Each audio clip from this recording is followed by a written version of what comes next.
yesterday, the breaking news, two big ones. The first was Matt Gaetz, which I'd like to go around and get everybody's opinion on before we go forward, because there's all of these allegations of Matt Gaetz being involved in a sexual tryst with a 17-year-old girl. Nice word. Thank you I didn't want to say like some kind of sex predator. I don't know what, because to be honest, I don't know enough about the case, but I figured you four are pretty well read. Does anybody here know about the allegations that Matt Gaetz is facing, the information behind it, who's behind it, any of that?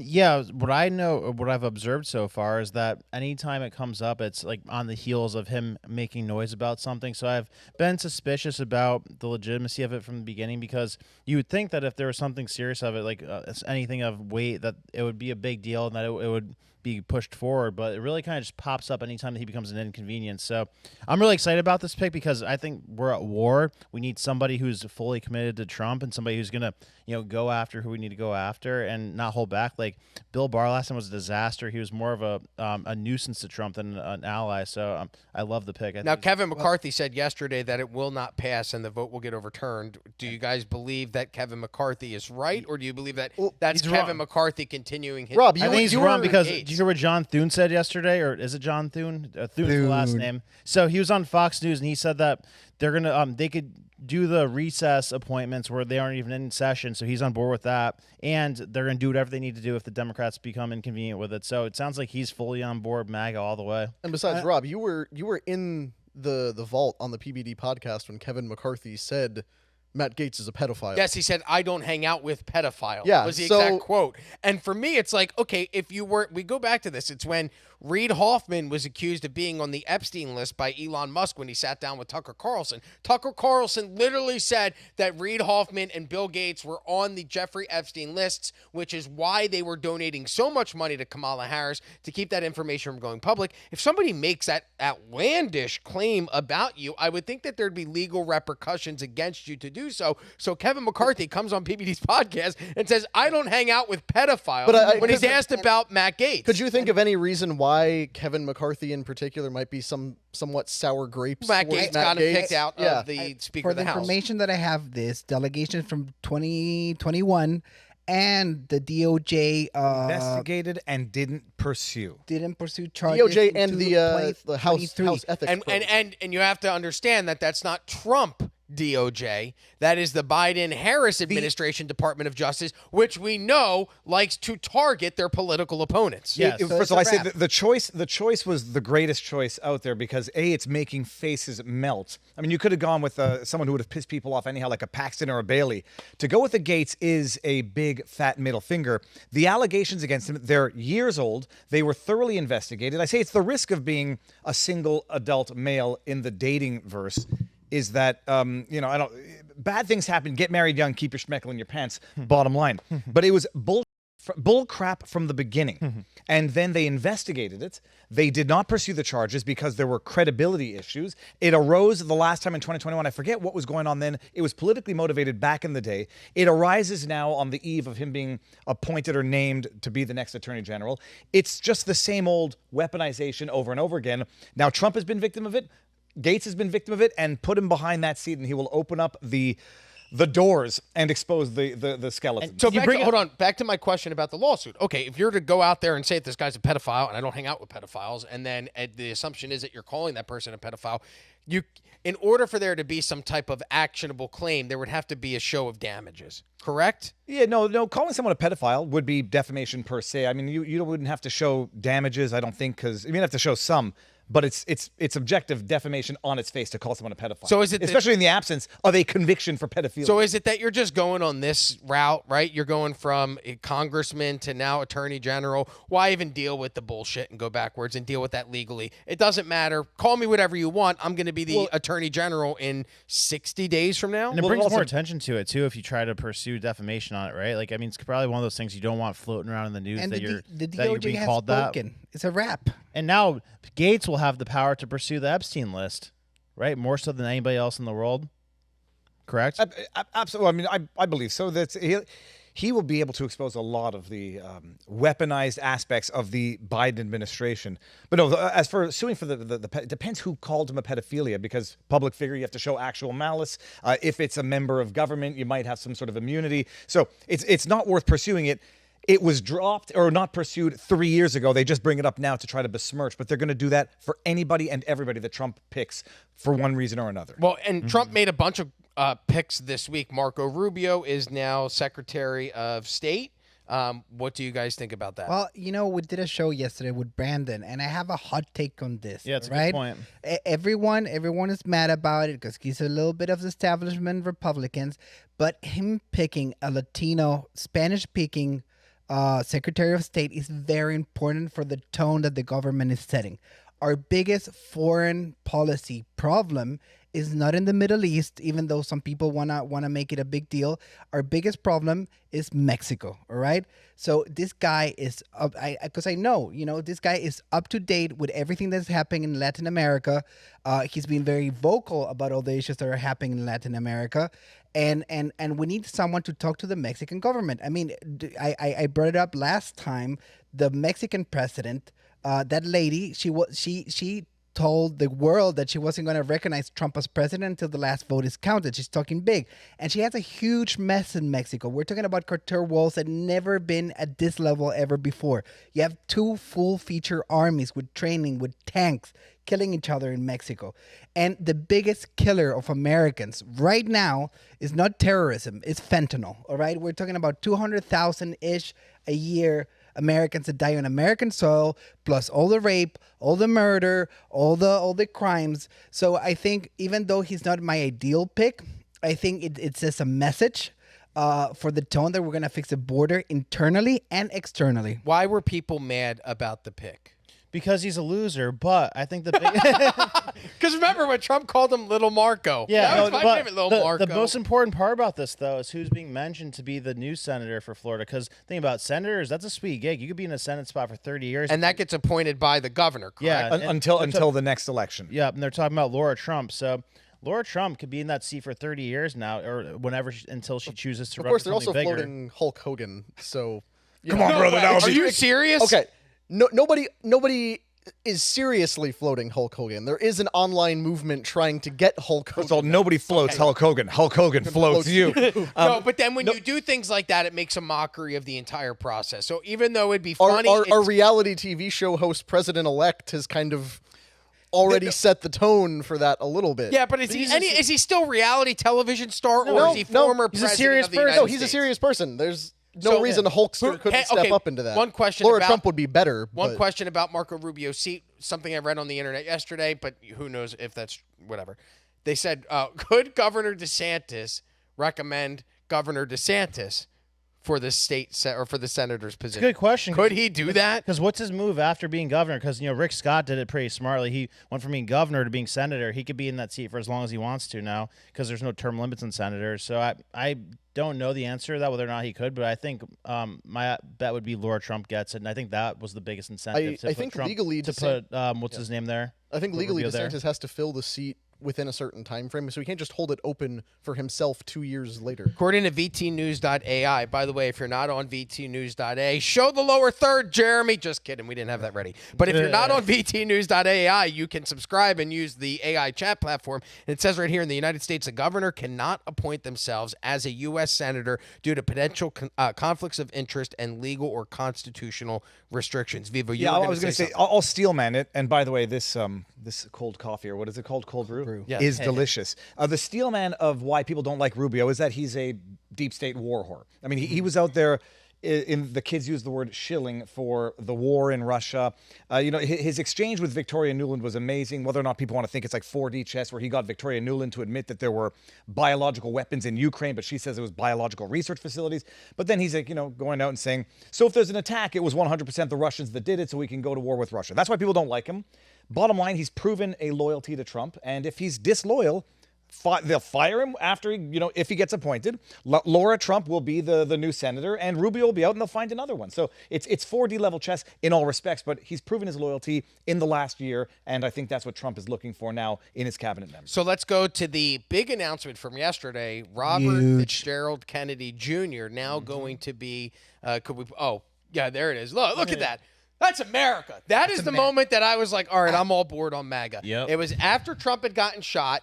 RFK shows up, and I went, oh, we're doing this. Because it showed that Trump was willing to reach across the aisle and bring on people that he had formerly criticized. He said he wouldn't debate RFK because he didn't consider him a real candidate. That's Trump doing his Trump speech. But that really, for me, was when he invited him out to the Turning Point USA Arizona event held by Charlie Kirk. That was a moment for me. I'm like, cool, because I was an RFK guy. I still am.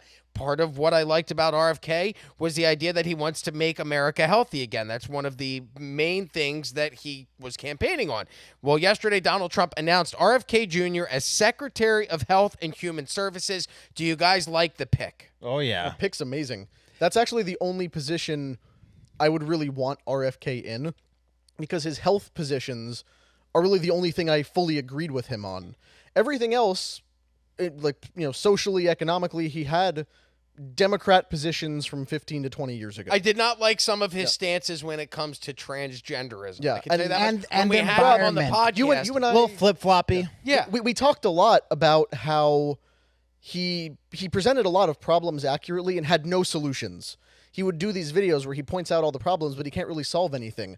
Health issues like this, He has a plan. he can solve. He has a plan. He's been working on this for decades, and now he finally has the resources. So I think this was not only the best outcome for RFK, this was the best outcome for Trump. This is was the best outcome for he America. could, best person he could have put in this position. This is one of my top 3 issues.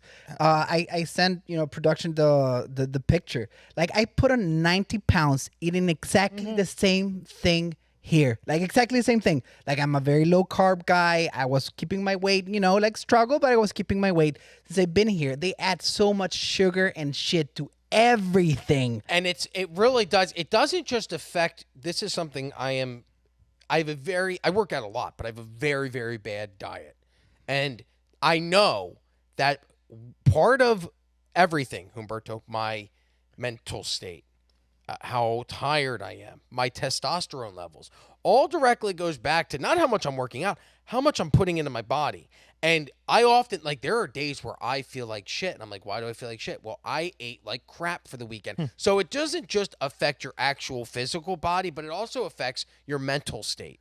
Well, actually, some colors that they add to drinks and everything, like I think it's red Fruit Loops is illegal in Red Canada. 4 and a bunch of them. They make people with ADHD, especially kids, get even worse at in their concentration levels and energy levels. Like, it's actually poison. I can't believe this is the first one. I'm gonna tell you something. The other day I went to Vinny's house. We were having a few steaks. We don't drink, so he bought some Mexican Coke. I was like, Mexican Coke? What is this? He's like, oh, it's better Coke. I'm like, okay. We had a few Mexican Cokes. And I go like, why are you buying Mexican Coke? He's like, because it has real sugar. And I go like, the richest country in the freaking planet. All right. Look, near my parents' house, they bought a home here. They have a boat parade for Christmas. People have enough time and resources to decorate their boats for Christmas for half an hour. And we need to go to Mexico to get freaking Coke. Hey, Bert, so by the way, hold up what you're drinking right there, by the way, so right. the camera can see. Not just that. just wait for the remix where they take out the Mexican Coke and say how you were buying Mexican Coke and doing it with But are Vinny. you kidding me? Are you kidding? The richest country to ever exist. We need to import Coke. It's something like, you have the American flag, you have McDonald's, you have everything, you have Coke. Top five things are American. Coca-Cola is one of them. Import it though. It's a concerted effort to make us unhealthy because the lobbyists have so much control over But these it things. pisses me off. It's Why are it's we a cycle. corn syrup? Like, Yeah, it because makes to it- make us unhealthier. Because the corn lobbyists control just about everything. And then that makes us unhealthy, and that helps the hospitals and the whole medical network. But no, I love that. A really underrated thing here that Mike Benz tweeted yesterday is that the biggest budget in governments for the Department of Health and Human Services, $1.8 trillion. So bigger than the military, bigger than Treasury, everything. So And he will be in charge of he'll that be budget. in charge of deploying 1.8 trillion. And so I actually started yesterday. I was like, well, let me actually take a look and see what the tie-in between processed foods is and the obesity rate in the United States and the rise in cancer in the United States. I just had a friend. I use the term friend loosely. Guy that I knew that lived on the island that I lived on my entire life. We'd see each other at the beach. Hey, how are you doing, Johnny? He'd always come up. One of the sweetest people I've ever met in my life. He's 2 years younger than me. Passed away from cancer like this. He got it. He was diagnosed with leukemia in March. He was dead 3 weeks ago. Pancreas? I don't know. I know that it was a very aggressive form of cancer. But when you look at this, you go, why are cancer rates among younger people increasing? Is it due to diet? Is it due to, these medical procedures that were forced on people that there's actually no mandate for, or they made up mandates for you to get? I was credibly told it's supplements, environmental warming, and the other one there, energy drinks, was the reason I was told by them. That's for the reason. So I wanted to go back and go, okay, what's the tie in here? So if you could pull up the next slide, I went and I found out the timeline of processed foods in the United States. Right in the late 1860s, we had the invention of canned food. 1910s, we had the mass production of processed meats. In the 30s, we had the rise of frozen foods. In the 50s, the introduction of TV dinners and post-war convenience foods. But this is where the skyrocket in obesity and cancer rates started in the 1970s, an increased use of preservatives and additives. Let's fast forward another 20 years to the 1990s, the fast food boom and the proliferation of ultra-processed foods. And then in 2020, this is what we are currently in. The current phase of our food structure or system, we are in the dominance of processed foods era. 60% of the American daily caloric intake is processed foods. And if you take a look, go to the next slide. Here are the obesity rates from 1975. Wow. The introduction of the preservatives and additives to food, and look how we have skyrocketed in obesity. And here's the thing. You think that these rates are worldwide, right? That obesity rates skyrocketed worldwide. And while they have risen, it's particularly concerning in the United States. In 1975, worldwide, 5% of adults were classified as obese. In 2016, that figure worldwide had reached 13%. Meanwhile, in the United States, in the 1960s, roughly 13%. That same amount back in the 60s were classified as obese. Today, it's 43% of Americans are obese. Can we go to the next slide real quick? Take a look. This is the pie chart. Oh, this is the increase in... Is that the amount of processed foods per country. Look, the green is the United States. The blue is the rest of the world. So we lead the world in processed foods. Like you said, Humberto, we are the richest nation in the world, yet our people are eating the poorest of foods. And could we go to the next slide real quick? I guess you could say it kind of redefines pie charts. Well, and speaking of pie charts, look at that pie chart. Look at how much of our daily intake is from processed foods. What does that say? 63%. Then you have 12% is plant food, 25% is animal food. Wow. Do you know what's amazing is, first of all, going back to the RFK as a nomination, if you want to know when Trump is doing the right thing, you look at who's freaking out about the nominations. And when the worst people on earth are freaking out about the nominations, whether it's John Bolton for Matt Gaetz or everyone for RFK, you know that it's the right choice.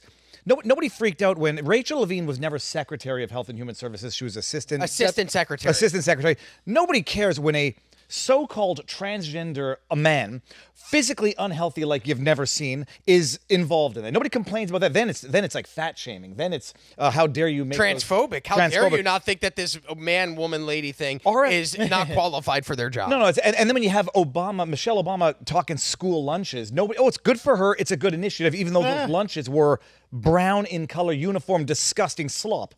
RFK comes in. You saw the picture of him. The dude's almost 70 years old. Whether or not he's taken testosterone supplements, who cares? I mean, men should probably be doing that anyhow. Healthy. He's skeptical of certain vaccines and the vaccine schedule, not an anti-vaxxer. And people's faces are melting that they're saying he's going to take away your vaxes. I mean, they've made the right choice. And he's been on the right path for a long time. And it's funny that you bring up the Michelle Obama. So yesterday I was like, hey, let me go and see what was what, like, because I remember there was pushback from the Republican Yep. Party regarding Michelle Obama trying to make school lunches healthier. So again, I went to vtnews.ai, click right there, check out that graphic. Jeremy doesn't have. You're gonna pull up That's that my picture. fault. Now, okay, you like and subscribe. We'll put the link in the description. That worked. Good job, something. Jeremy. You're going to get that picture of what Michelle Obama's lunches actually looked like, and you had kids complaining about them left, right, and center. What some of the concerns were: federal overreach, cost concerns, food waste, freedom of choice, industry pushback, and then partisan politics. But the one that was really standing out was the food waste. What they were saying was that the food was so disgusting that the students weren't eating it, so they throw away this healthier food that was garbage for you to actually consume. I can't get an image of it, but if you saw the pictures of the lunches, it was disgusting. I mean, even the apples, which was, I guess, the only natural thing in it, were brown. It was everyone was complaining about it at the time. And bottom line, look, my kids are in public school here. The school lunches are crap, and like my wife is very much focused on healthy food, not processed food, in as much as possible, and makes these lunches for these ingrate children that don't eat them. But the bottom line is, processed food is terrible, and the healthy supplements or the alternatives, sucralose, aspartame. Well, I'm having a diet drink, so it's not unhealthy. It's all cancer-causing agents everywhere in what you eat, and it's tough to get away from. I'm so glad you brought that up, because the next thing I wanted to talk about was the actual rise of cancer rates in the United States. Take a look at this graph. This chart right here will show you. All the way to the left is 1975, and I think they're projecting it all the way through. Is that, Jake, is that 2040. 2040. But look at where we're at right now. You can't tell me that they introduced processed foods in the 70s and then we start to see the skyrocketing in cancer rates and then go, no, the two have nothing to do with one another. But that date also coincided with when all restaurants, beginning with fast food, stopped frying everything in beef tallow and started frying everything in canola oil. And they basically created this whole thing that, oh, fat makes you fat. And to most people, that seems like it made sense. Oh, if I'm eating something cooked in fat that's going to make me fat, I'm going to switch to the plant-based alternative that's going to be healthier for me. But that's not how that works. At the end of the day, though, this is like our faults, and I mean, thank God for people like RFK that pay attention to this and call it out. And I love how he said the other day he's been praying for 30 years that he'd be in the opportunity to do this. But like, how are we going to acknowledge this for 30 years and not say anything about it? Like, people still go there and eat the stuff and don't complain about it and don't even cook it correctly themselves. Can you show that graph one more time? The most concerning. Oh, look, there's another thing. Yeah, look at that. Get the angry. If you're angry too. Oh, yeah. If you're hangry like me, I'm the hangry patriot. I get angry and hungry. Hangry patriot. Make that shirt, Jake, please. Let's get on that. Okay, he's not in charge of shirts. But if you could show that graph again, Jake. The top blue part, what's most concerning about this is that the highest number of cancer rates in the United States, do you know that's under 50? Wow. So the blue is under 50. The red down at the bottom, that's 50 to 64. The green is 65 to 74. The purple is 75 to 84. That's particularly concerning that there's an increase in rates of cancer among people under the age of 50. And if we could go to the next thing. Leave it up for 1 second. I don't want to start any conspiracy theories, but I'd like to see some other medical interventions, their implementation over the decades as correlates to that chart as well. I don't want to say any in particular. I'm just looking at some schedules that were introduced in 1995. And if we want to overlay that, I mean, I think it's more systemic than one cause. Like, it's not high fructose corn syrup. I think it's an entire thing of processed foods, lack of exercise, poor diet, relying on medicine to make you healthy and not getting healthy to avoid the medicine. What the hell are they projecting, though, with, like, look at that rate of increase of the people under 50 for the blue. Like, that starts in 2025, 2030. Well, there was certainly. I know. It's a rhetorical question, and it's part of what he was alluding to as well. But you see what I'm seeing, though? Like, that goes way up in the next 15 years. They're projecting. I would just love to see this chart compared to the obesity chart compared to Quebec or to Canada at large, because I suspect it's going to follow very much the same thing, but we're very much similar up in Canada as well. I think obesity rates are through the roof in Quebec, my province. So I shouldn't from buy which I Canadian came. Coke.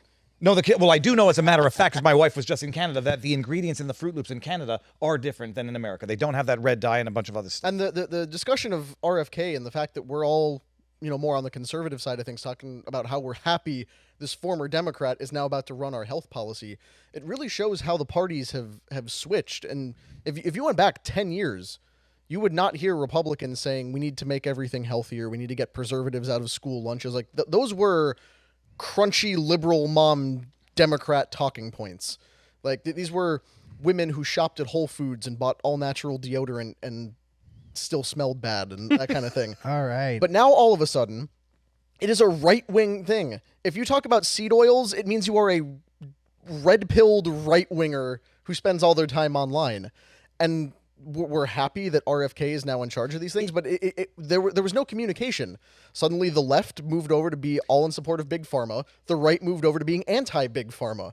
And go back, I think it was sometime last year. Remember when they were criticizing Gavin Newsom for the Skittles ban? They said, Gavin Newsom's banning Skittles. What he did was he passed a thing in California that outlawed certain food dyes that had been linked to cancer. Skittles actually don't even have those in them. It's Starbursts that contain that dye. But even back then, I was like, why are we criticizing Complaining about this? it? Of course, the whole objection of, why is he focusing on food additives when there's people taking a dump in the street? That's a legitimate question, but it was a victory to have a cancer-causing food additive outlawed in one of our states. I think we should probably try to replicate that. One of the broader questions is government intervention, and should they be banning stuff as opposed to letting us make educated decisions? It's like the New York wanting to ban big gulps or whatever. The shift of the parties is it's an amazing thing to watch. Like the granola hippies, anti-vaxxers of the 70s are now the right-wing extremists of the 2020s. But the RFK, why the nomination is so amazing is that it fulfills the populist promise of making America healthy again. It rewards RFK for dropping out of the race, basically, and endorsing Donald Trump.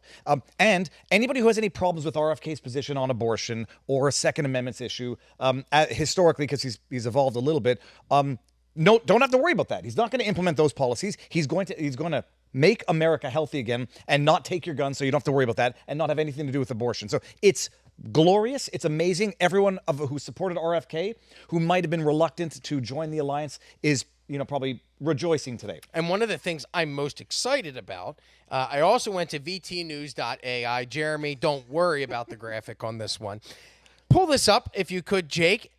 I asked VTNews.ai, investigating the origins of COVID-19, what department of the federal government would be in charge of doing that? And the number one answer was the Department of Health and Human Services, the Centers for Disease Control and Prevention, which RFK will oversee. Then, what's funny? The number two answer to this, the National Institute of Health, who may or may not have funded the gain-of-function research that created the virus that leaked from the lab that spread across the globe and shut the world down in 2020. We are going to finally get the answers to what happened in January of 2020, and then every piece of totalitarian measure that the government put in place thereafter. And that is what I am looking forward to, because guess what? Now you have somebody leading the charge into the investigation that thinks it was bullshit, because RFK is the real Anthony Fauci book. He has been out there talking about Anthony Fauci and his role in the HIV and AIDS pandemic in the late 80s and early 90s. And then you have Matt Gaetz, who is also against the COVID mandates, saying that's a guy that could actually prosecute the people and bring charges against them for the shit that we went through as Americans, as Canadians. I can't even imagine what you guys went through. 5.5 months of curfew in Quebec in year one, and because then you can't get it after sundown. It was. What the fuck were those answers? That's the stuff that drives me nuts. Is here's a curfew. You have to be in by 8 p.m. Why COVID? Okay, so COVID goes away at. No, but Rob, it was daylight hours, and then afterwards you're more likely to get it? They were shutting down rinks and not letting kids play hockey outdoors at night in Quebec, not the rest of Canada. And they filled the skate parks in California with sand so people couldn't go. That. Do you remember when they had the Coast Guard went after a paddleboard in the ocean and detained them, and they went, it's for the greater good. And people were like, it is for the greater good. What a bunch of idiots. You're gonna get RFK investigating, the Attorney General pressing charges, and Kash Patel of the FBI going after Fauci. Who else? What's her name? Not Wojcicki. That's YouTube. Walensky. Maybe Bourla. Maybe Bonkel. Maybe go after these companies that fraudulently stole taxpayer dollars to deliver a product that did not meet the specs that it was supposed to meet. Go after all of them. This is cleaning house. We're about to see the real power of the government in a way we never have before, because their whole agenda has been to keep things the same, for most administrations. But now, we have they're calling the Avengers. We have the person who's best suited in each of these positions, and I don't know. I think that we're going to see what the government can actually do if it's determined and motivated to do something. Everybody keeps saying America's back, America's back. But it's never been this way. There's never been a setup like this before, not even close. I feel like maybe this is what they felt like. This is what concerns me. Is this what they felt like in the '60s with Kennedy before No. he got assassinated? No, not Was even there close. ever?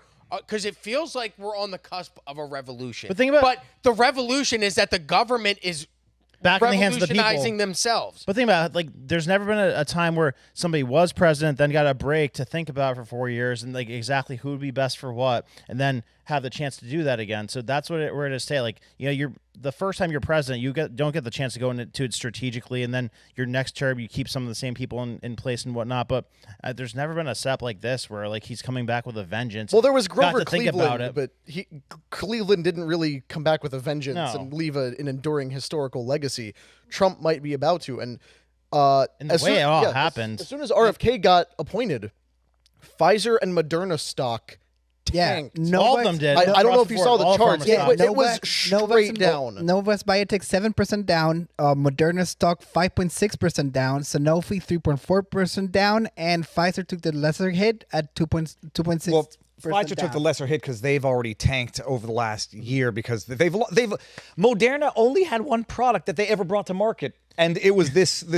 You ever see a revenue chart of their income? I imagine it goes dip, boop, like that. Yeah, and then straight down. No, and Pfizer. I mean, my goodness, the billions that they made from this product alone artificially drove up the stocks, and I'd love to see what Nancy Pelosi was trading. and all well, that. think That's about what their I saw business yesterday. model. That's how I knew the stocks went down, is because there was a meme yesterday of She Nancy sold. Pelosi on her phone, and the meme was, sell my Pfizer stock immediately. Think about how crazy of a business model that was. I mean, like we were all saying it during the time, but create a product. You're not liable for injuries for the product. Make the government enforce your product and don't cut them up, fire people from their jobs if they don't take the product, and then do it again for 3 more of them. So, what and a now that we're talking crazy about business model that nobody else gets to use. And now we're talking about the market and this. This is what pisses me off the most, aside from them killing us, literally killing us. This is so unfair because they don't. The tallow thing, for example, that you brought up. They have so many rules and regulations, and this is so rigged. They rigged the market to kill us, all right? Yeah. That we couldn't react. Like, if we knew we were dying, there'd be letters, and people would be calling McDonald's, hey, dude, go back to tallow. If not, I'm not going to go there, all right? We're not having the cereals anymore. So, and everything is so expensive. If you, like, Brandon knows that I cook every day because I don't trust anything. And I think the game plan for RFK, and I'm saying it here, it's not my place to say it. I will make the 100-year diet. Any product that was good 100 years ago, that's what you should be eating. Because you see the charts. You see the charts. It's a correlation. Well, the flip side is they'll say 100 years ago lifespan wasn't as long as it is today, but there is obviously, there's an interplay between eating healthy and benefiting from medical advancements in all of this. First of all, the beef tallow. My wife got a beef tallow spray that I use to oil the pans. It tastes delicious. It's incredible. Eggs are Duck fat is better when incredible. you cook them in butter. I use the And bacon everyone one knows at home. this. Anybody here drink raw milk?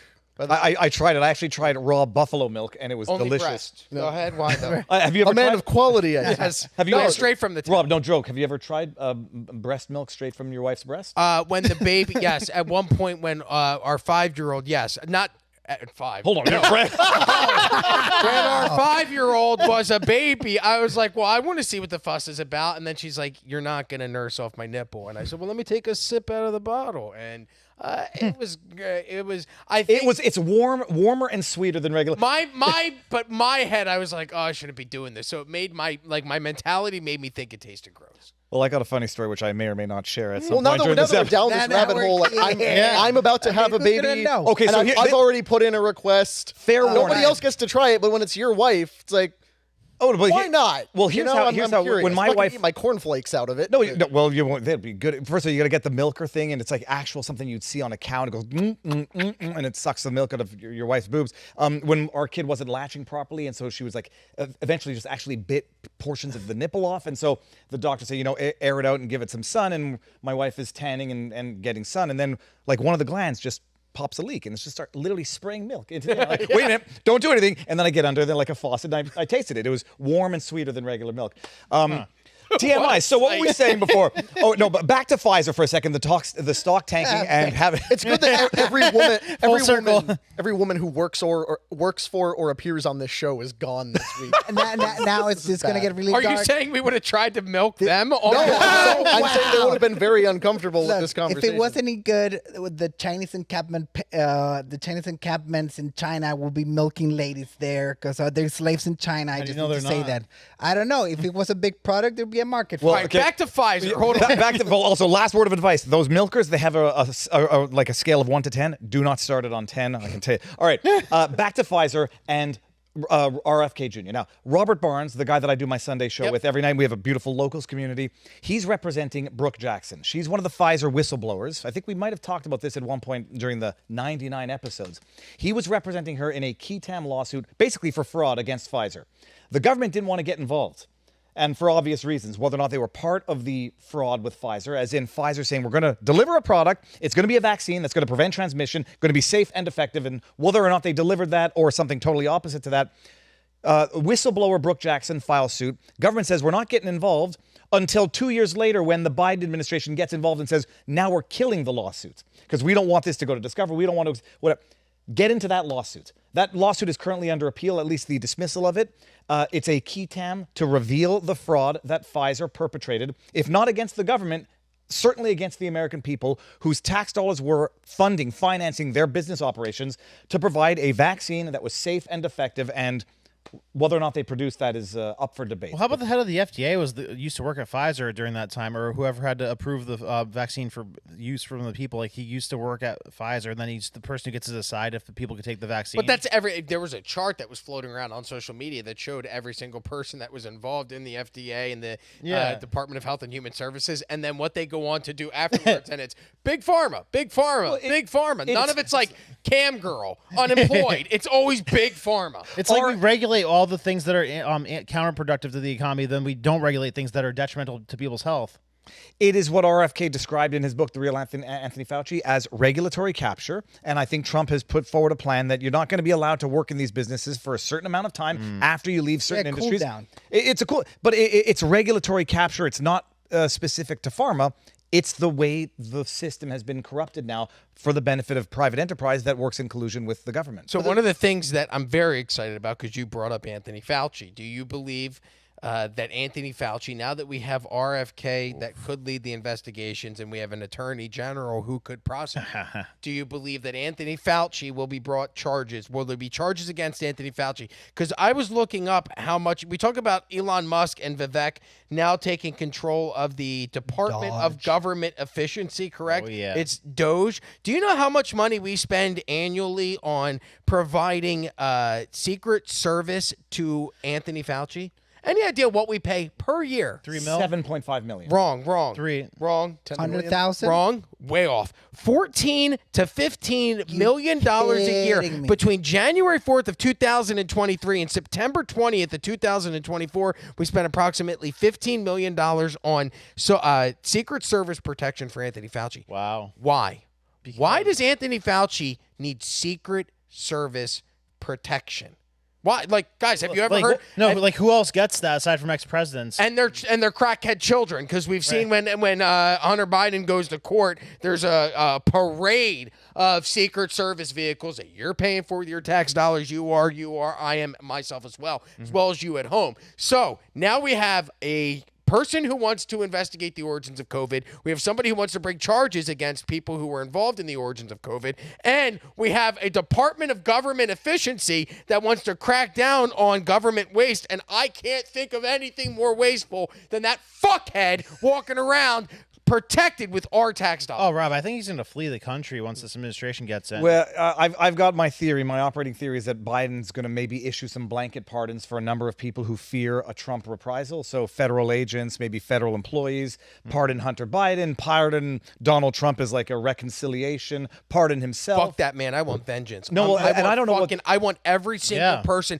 that got fired from their job because they refused to take the vaccine. I want every single person that had some type of side effect from taking some type of mysterious medical intervention that they didn't want to take. I want the people who died from COVID to find out what actually caused it. And if it was the department with the institute, what is it? The NIH, the National Institute. People that couldn't go to church, people that had to fucking live stream their fucking wedding or funeral. Oh, the people that committed suicide because they were locked into their apartments in New York City for 8 months at a time. Yeah. If Anthony Fauci and the organizations he was involved in funded gain-of-function research at the Wuhan Institute of Virology. Which they did. They did. Which they did. Confirmed. It's confirmed. But Which he lied And he about lied about under it. oath. if it is Yeah. legally confirmed through all the proper channels that they did that, and that was what was responsible for the virus leaking and killing all those people and destroying so many facets of society as we know it, that is grounds for dragging Fauci and his associates in front of the Hague, putting them on trial for crimes against humanity, and executing them. It's no. Yeah. I said I was. I know execution is extreme. No, I think it's there good. is no other punishment for it's that. I think crime a handful of against people need to be humanity. executed. If he did that and he was complicit in it, it's the Department of Government Efficiency should not just strip his Secret Service protection. It is a crime that he is still breathing air. Yeah. At the end of that, if it is 100%. proven. It is objectively a crime against humanity to be proven. And yeah, I was slow to get on the Nuremberg 2.0 train because, I was slow to get angry. But there has to be some meaningful justice. Otherwise, it will be a perpetuity of injustice. For I everyone. can't think of punishment. anybody in there. that benefited from COVID besides people in big pharma, right? You lost your grandfather. I lost my career. My wife lost her job. Did you lose anything? Did you lose your career? Did you lose?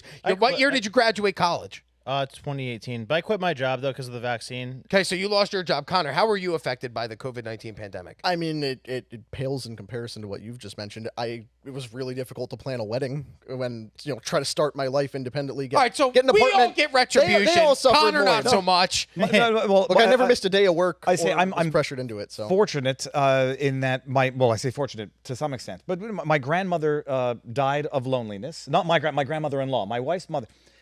The sweetest woman on earth was put basically into solitary for a year and a half. Didn't die from COVID. She just died because she didn't get to see anybody. I went to see her, and they had masks on, and they wouldn't let anybody touch him. We had to do it outdoors.